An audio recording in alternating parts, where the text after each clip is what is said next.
میں سانحہ مشرقی پاکستان پہ بات نہیں کرتا ہوں. کیوں؟ میں اوائڈ کرتا ہوں کیونکہ اس میں مجھے شرمندگی ہوتی ہے, دکھ ہوتا ہے. اتنی بڑی شرمندگی اتنے بڑے پیمانے پہ مسلمانوں کی تاریخ میں نہیں ہوئی تھی جو یہ حادثہ ہوا تھا, اور اس کے سارے کمپوننٹ میں بھی جانتا ہوں, آپ بھی, میری ایج کے سب لوگ جانتے ہیں. لیکن جب یہ الزام لگایا جائے کہ یہ سانحہ سویلین کی وجہ سے ہوا تھا, یہ بات بالکل غلط ہے. دیکھیے حقیقت کیا. لو, جنرل ایوب خان صاحب کے 10 سالہ دور حکومت میں ایسی پالیسیز رکھی گئیں کہ جس نے بنگال کے لوگوں کے اندر ناراضگی پیدا کی, اور ان کی ناراضگی کو کبھی دور کرنے کی کوشش نہیں کی گئی. ان کو ہمیشہ حقیر سمجھا گیا. میں یہ سوال پوچھتا ہوں, جنرل ایوب ان کو اتنا حقیر, فقیر, بھوکا بنگالی ایسے الفاظ کیوں کہتے تھے؟ ان کو اتنا کمزور کیوں سمجھتے تھے؟ انہوں نے پاکستان بنانے میں بڑا وائٹل, بڑا پروفاؤنڈ کردار ادا کیا تھا, ان کا بڑا حصہ تھا. شیخ مجیب جو تھا وہ سائیکل پہ بیٹھ کے جگہ جگہ جا کے پاکستان زندہ باد, پاکستان بنے گا, اس کے حق میں نعرے لگاتا تھا. یہ آپ کا جبر تھا. یہ ایوب خان کا 10 سال, 1 سال کا نہیں, 10 سال کا جبر تھا جو دلوں میں گھر کیا جس نے, اور ان کے ساتھ انصاف آپ نہیں کرتے تھے. ہمیں یہ ماننا چاہیے. ہم یہ کہہ دیں سویلین کا کام تھا, نہیں. ٹکا خان نے جب وہاں پہ لاشوں کے انبار لگا دیے تو وہ کہتا تھا مجھے زمین چاہیے, 1-1 انچ کے لیے میں کتنے لوگوں کو ماروں گا. اس نے مارا. کسی نے روکا؟ کسی کو برا لگا؟ کسی کو صدمہ ہوا کہ یہ اپنے پاکستانیوں کو ہم مار رہے ہیں؟ ہمیں انہیں سمجھانا چاہیے, ہمیں بیٹھ کے بات چیت کرنی چاہیے, اپنی غلطیوں کا احساس کرنا چاہیے کہ یہ بھارت ان کے بیچ میں آ گیا ہے اور یہ ان کو کیا پڑھا رہا ہے, اور ہم نے کیا غلطی کی ہے جو بھارت ان کو پڑھانے آ گیا. اپنی غلطی پہ کوئی توجہ نہیں ہے. اور ٹکا خان کہتا ہے مجھے زمین چاہیے, انسان نہیں چاہیے, اڑا کے رکھ دو. اور کتنے لوگوں کو مارا اس نے. پھر آ جائیے جنرل یحییٰ خان پہ. وہ دن رات شراب ڈولنے والا انسان, اس نے اقتدار مجیب کے حوالے کیوں نہیں کیا؟ انصاف سے بتائیے کہ کون جیتا تھا اور کس کو اقتدار ملنا چاہیے تھا. کیوں نہیں دیا اس نے؟ اور بھٹو صاحب کہتے تھے کہ جو اسمبلی میں گیا اس کی ٹانگیں توڑ دوں گا. ان کا بڈی بنا ہوا تھا وہ, اس نے ان کو نہیں سمجھایا کہ نہیں تم ایسا نہیں کہہ سکتے, ہم ایسا نہیں ہونے دیں گے. جس کو جانا وہ بالکل جائے, وہ جیتا ہے, اس کو اقتدار دینا چاہیے تھا. یہ جنرل یحییٰ کون تھا؟ وہ کوئی سویلین تھا؟ جنرل ٹکا کون سویلین تھا؟ جنرل ایوب خان کوئی سویلین تھا؟ بھٹو صاحب تو اینڈ پہ آئے اور ان کے اندر ایک خامی تھی کہ وہ اقتدار کو بہت جلدی سے حاصل کرنا چاہتے تھے. بس یہ ان کا قصور تھا, اور کوئی بڑا قصور نہیں تھا ان کا, کہ ان میں صبر نہیں تھا. باقی سارا کام 10 سال تک ایوب خان کی پالیسیز نے کیا ہے. پھر یہ ہماری جو پالیسی تھی کہ مجھے زمین چاہیے, تو یہ الزام لگانا سویلین پہ بند کیجئے, اور اس بات پہ غور کیجئے کہ کیا کیا غلطیاں کی تھیں, اور اب مزید کسی علاقے میں کہیں غلطی نہ ہو جائے. جی باجوہ صاحب فرماتے ہیں کہ ہم سب کو اپنی انا چھوڑ دینی چاہیے اور مل کر کام کرنا چاہیے. ذرا بتائیے کہ مل کر کام کرنے والے جو لوگ آپ سے محبت کرتے تھے, ان کو آپ نے ننگا کروا کے پٹوایا ہے, ان کے ساتھ بدفعلیاں کروائی ہیں, قتل کرایا ہے ارشد شریف کا. یہ قتل کبھی بھی نہیں بھولے گی پاکستان کی عوام, کیا تاریخ کبھی بھی نہیں بھولے گی کہ کس طرح اذیت دے کے کیسے اس کو قتل کرایا گیا. اب اس کو کور اپ کرنے کے لیے کیا کیا ڈرامے کیے جا رہے ہیں. ملک کا سب سے اس وقت کا مقبول ترین رہنما, بڑا بورن پاکستانی, پیٹریوٹک پاکستانی, پوری دنیا میں جس کی ریسپیکٹ ہے, جو ملک کا آج معاشی دلدل سے نکال سکتا ہے, اس پہ قاتلانہ حملے کرایا گیا, اور آپ کی وجہ سے کوئی اس کی ایف آئی آر نہیں لکھتا. مل کے کیسے چلیں گے یہ لوگ؟ اور تو اور آج بھی اس پہ قاتلانہ حملے کی تیاری کی جا رہی ہے, اور کہا جا رہا ہے عمران کی لاش چاہیے. اچھا, آپ کو لاش چاہیے اور ہمیں ساتھ مل کر چلنے کا درس بھی ہے. بہت خوب. یار مجھے بتائیے, یہ صابر شاکر, سمیع ابراہیم, جمیل فاروقی, معید پیرزادہ, یہ سب فوج لورز تھے. یہ وہ سارے لوگ تھے جو آج تک فوج کو ڈیفینڈ کرتے تھے. ان کے ساتھ یہ سلوک کیا آپ نے، یہ آپ کی بی ٹیم تھی، اسی کو اس طرح سے رون دیا. کس قدر ذہنی اذیت کا شکار ہے صابر شاکر آپ کو پتا ہے؟ معید پیرزادہ جیسا نفیس انسان کس درجہ پریشان کر دیا آپ نے اس کو، اس کی فیملی کو، اور مسلسل تھریٹ جاری ہیں.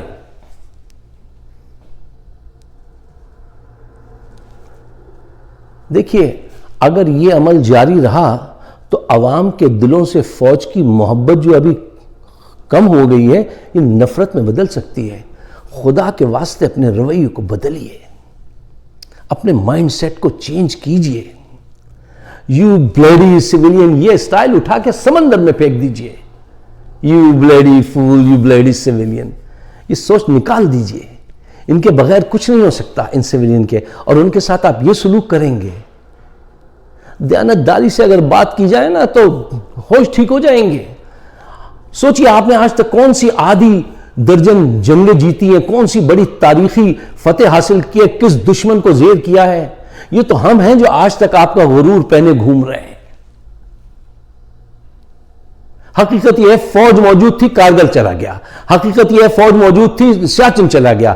حقیقت یہ ہے کہ فوج موجود تھی، مقبوضہ کشمیر کو ہندوستان نے اپنے اندر ضم کر لیا. فوج موجود نہیں تھی لیکن پاکستان بن گیا تھا. یہ بلیڈی سویلین نے بنایا تھا. آج تک کتنی جنگیں جیتی ہیں آپ نے؟ ہم خاموش ہو جاتے ہیں. ایسے کارنامے ہیں جرنیلوں کے کہ آپ کانوں کو ہاتھ لگائیں گے ان کے کرپشن کے اور ان کے کارناموں کو. اور سوچ چلو جو ہو گیا اس کو ایک طرف ہمیشہ بھلا دینا چاہیے، ایک طرف کر دینا چاہیے، لیکن آج بھی سوچ وہی ہے. آج بھی الزام جو ہے مشرقی پاکستان کا ان پہ رکھ دو، سویلینز پہ رکھ دو. کیوں رکھ دو؟ آج بھی یہی جھوٹ کہ سیاست سے ہمارا کوئی تعلق نہیں ہے، اور پوری طرح سیاست میں ملوث ہیں آپ. اس ملک کے ساتھ اتنی نادانی، اتنی گہری دشمنی کیوں کرتے ہیں آپ؟ جو کام دشمنوں کا تھا، 5th جنریشن وار کا، وہ سارا کام آپ نے کیا ہے. آج عوام کس درجہ آپ سے متنفر ہے، آپ ذرا کبھی سچائی سے جائزہ لے کے دیکھیں تو آپ حیران رہ جائیں گے. وقت یہی کہتا ہے کہ ہمارے حالات، ہمارے ہاتھ سے حالات نکل چکے ہیں. حقیقت پسندی سے بات کیجئے، افسانوں میں مت زندہ رہیے، بادلوں میں مت اڑیے، جھرنوں کے ساتھ مت بہیے. یہ کوئی رومانٹک وہ نہیں ہے، یہ حقیقت پسندی کا دور ہے. حالات خراب سے خراب تر ہیں، معیشت ڈول رہی ہے، اور آج تک آپ جو ہے ان کرپٹ لوگوں کو سپورٹ کرتے ہیں. ایسا نہیں کرنا چاہیے. اپنا کردار ادا کیجئے، آپ جو کردار ادا کر سکتے ہیں سچائی کے ساتھ. صرف خدا کا خوف رکھیے، باقی سارے خوف بیکار ہیں. اگر آپ میرے خیالات سے اتفاق کرتے ہیں تو برائے مہربانی اس کو شیئر ضرور کیجئے گا، مجھے اپنی رائے سے ضرور نوازیے گا. آپ سب کا بہت بہت شکریہ.